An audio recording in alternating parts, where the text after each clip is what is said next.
This YouTuber went from this to this overnight, not because of some miracle pill that you can buy from TikTok. Instead, he carried out the greatest social experiment online, and it's really something we ought to learn. Watch on if you're still confused over what happened. So, Nicocado Avocado is a popular US YouTuber who does mukbang contents. Basically, being a mukbang content creator is a dream job for me lah. You can just film yourself eating a crazy amount of food, and for some reason, millions of people like watching you eat. An example of a mukbang content creator in Singapore is Matt Neo, who appears to weigh less than the food he eats. Needless to say, this isn't ideal lah, but facts remain facts. Mukbang videos do chalk up lots of views. I mean, a mukbang content creator has well over 10 billion views for all his videos So, most mukbang content creators look skinny, which I'll explain later, so watch on. I say most because there's one mukbang YouTuber who's known to have lost control of his weight. Nicocado Avocado is a US YouTuber who initially started lifestyle and vegan vlogs, but in 2016, he started posting mukbang videos. It's unique because usually mukbang videos back then were Korean YouTubers, so he's one of the first few Westerner YouTubers to do so. And initially, just like most mukbang YouTubers, he was skinny like him. His videos aren't just about him eating. Instead, he will make jokes and will have irregular and loud reactions to his own reactions.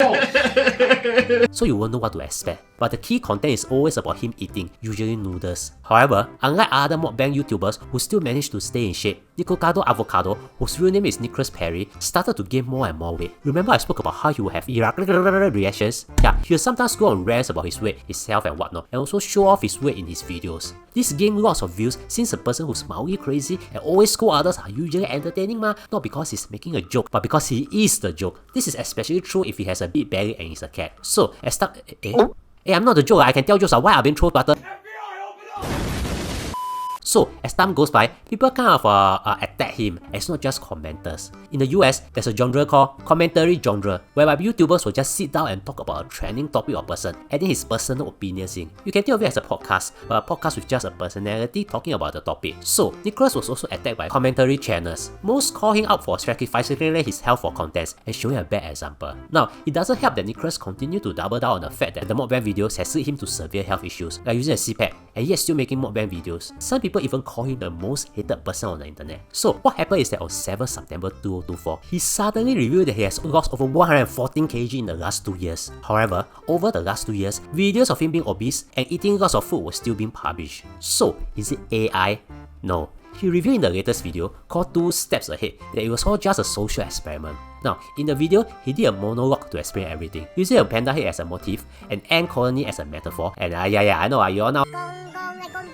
Cause watching him speak is reading a Shakespeare play and trying to understand what the heck the play is all about.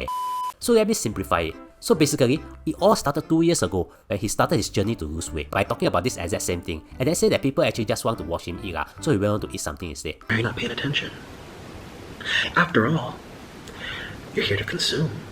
Are you not? Since then, he recorded videos of him eating at his obese state and posted online. So people think the videos are actually recorded in real time when it's not. Because in the next 2 years, he had started losing weight and it's all part of a social experiment. You see, he wants to show that people are consuming contents online by following whatever narrative the creator or the world wants. And that people are being controlled by online contents, not the other way around. An example of it is real life versus his life in his videos, whereby he can control the narrative despite the fact that the narrative isn't reality. I mean, another example is me. A few people knows who exactly the voice behind this idiotic cat is, but they're all surprised to know that the person doesn't have such a belly. The person has a much bigger belly.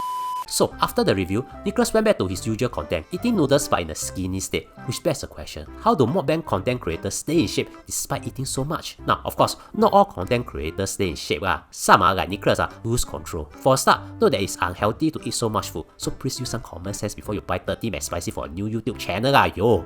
A mukbang content creator has shown how he maintains his weight, whereby on days where he's not doing a challenge, he'll be fasting or eating very little and exercising a lot. Now, note that challenge isn't exactly mukbang, since you have various challenges, like eating 1,000 worth of food in a day or 50,000 calories in one day. But it's the same lots of empty calories in. Now, you'll notice that I mentioned anti-calories, because anti-calories are the bad guys, while nutrient-dense food are the good guys. Watch this video and you will understand everything. Also, thank you for spending almost 4 minutes with me. I really appreciate it.